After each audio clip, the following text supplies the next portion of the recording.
Good afternoon. My name is Clay Broughton. Today I will be presenting to you a persuasive action speech, the gist of which is the fact that I want you to vote for fiscal conservatives this coming up election in November, no matter what their party. This year, our national debt as a percentage of GDP approached 85%. This is the highest it's been since the days immediately following World War II in the 1940s. If this trend continues, eventually the United States will not be able to service its debt. Two things will happen as a result. Money will lose value, and our credit, our lenders, will cease to give us money. These midterm elections are important. It gives each and every one of us as voters a strong and good chance to send a clear message, and that is that we want the government to spend our money more efficiently. Our nation has gotten to the point where we've really grown complacent and lazy with our debt. We try to simply spend our way out of problems, and this approach to government must end. This isn't an attack on either party, I want to make that very clear, nor is it an attack on any social stance. In my opinion, it's simply fact. The federal government has grown really complacent, probably since the Great Depression. We've had the attitude that, again, we can simply spend problems away. Spending money does a couple of interesting things when you do it on the federal government level. It takes money out of the natural marketplace. It doesn't allow individuals to take care of their own needs. We simply siphon from the individual and then allow a more remote entity, i.e. a level of government, to do that spending for the individual. I find this to be an inefficient way to do business. A lot of this is lost due to waste. The red tape and bureaucracy of the federal government tends to lose a lot of money, and thus this money is siphoned from the populace that makes it and is eventually lost. We also have an attitude that if the government pays for it, then it's free. The government can pick it up. This is simply wrong. It's illogical, and it negates facts. The government doesn't pay for anything. We do. Programs are started on the federal level quite often, and they're never really ended. This is a very bad tendency of our government since the Great Depression. The government, as a giant spender of money, can have initial benefits in terms of stimulating an economy, but eventually these programs, when never discontinued, simply become crutches. The federal government is a large spender. There's no doubt about that, and the power to spend on that kind of level can definitely have good benefits, but so are the people. We tend to forget that. We make this money. We can spend it in a little bit more of a wise way than I think the federal government can. Federal programs are wasteful in addition to all of this, also because quite a few of them don't get an increase in funding unless they spend their allotted amount. At the end of the fiscal year, if they haven't spent all their money, they don't get any more, and so because of that, they'll go ahead and spend on wasteful aspects to the program simply to get more next year. This is not a good way to do business again. The United States populace has a problem in addition to the federal government. It's their own attitudes toward money. We're all to blame for this. Americans must work hard to change their long-term monetary habits.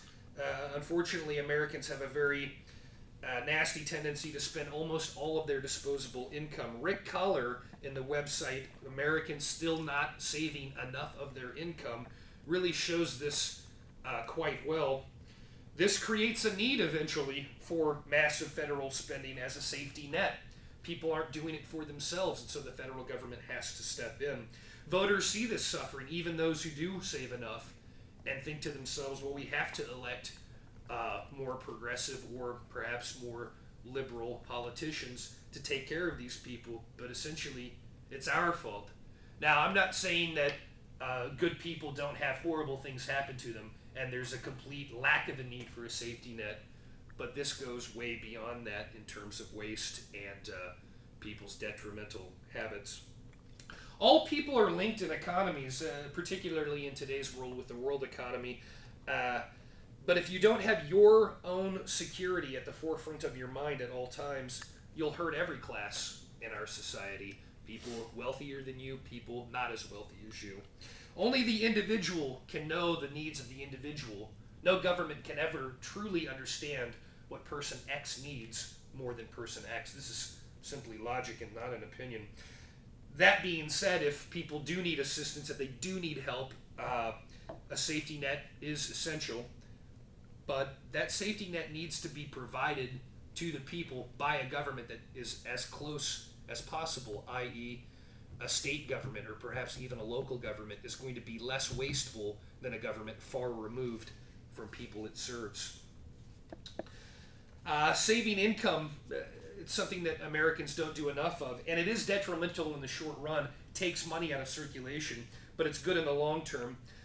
Money is taken out of circulation and it's saved. It's not being spent. It's not stimulating anything, but it does add to stability. It allows people to absorb rough times, the likes of which we are in right now.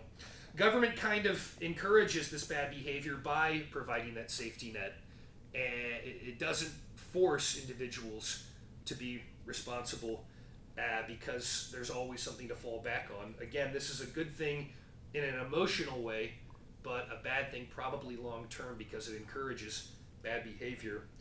People must demand change through consistent voting. Both parties are to blame here. Brian Reed has a really interesting website called 10 Guidelines to Reduce Washington Government Spending, and he really does a great job showing that both parties are to blame for this out-of-control spending over the last 50, 60 years or so. Government answers to us. They'll only spend what we ask them to spend by sending them back to Congress every 2 or 6 years again and again and again.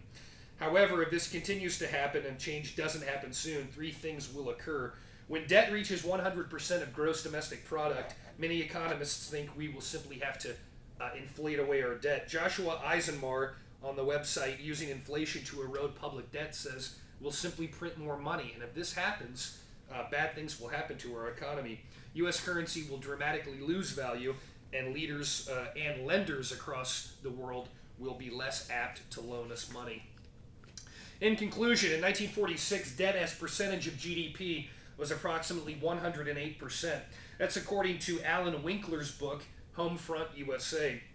We need to actually decrease our GDP in the form of saving money. This will hurt that ratio in the short term, but eventually it will bring a stronger foundation of stability because Americans will be able to endure those tough times. The federal government won't have to spend as much consistently and can pass that along in the form of reduced taxes.